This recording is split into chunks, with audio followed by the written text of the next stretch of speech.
Hi, it's Sheridan Webb here from the Training Designers Club, which is the place to go for practical L&D support, especially if you work on your own. And today I have another musing from my life. As you may or may not know, I recently learnt to sail with my husband, but we didn't learn together, we learned separately, and therein lies the problem. We learned different style boats, but we are attempting to come together at the moment. And believe me, it's not without its stresses. But we're going again today, and I'm not really looking forward to it, although I do want to go. And the reason for that is that we're not quite through the pain barrier yet. And when you learn something new, we all know about the conscious competence cycle.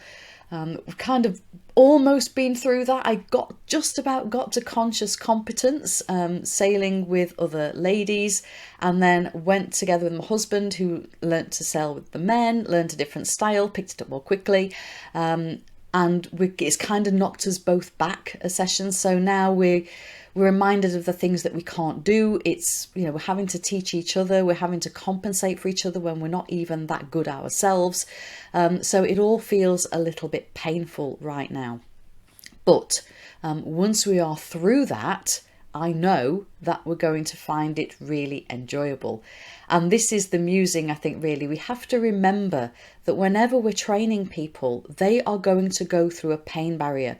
Even those people who want to learn, who have maybe initiated the learning, really are committed to it, there comes a point when it feels uncomfortable, it feels difficult. You start to think, do I really want to continue with this? It's hard work. Isn't it just easier to do what I've always done?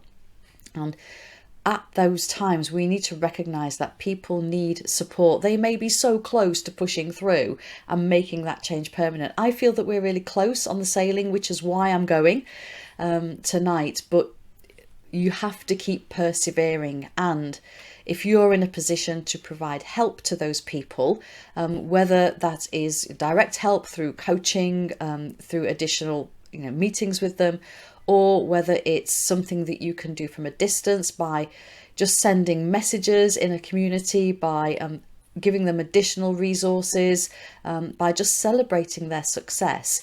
There's so much that we can do to help people push through, really finish their learning, apply it and make it stick.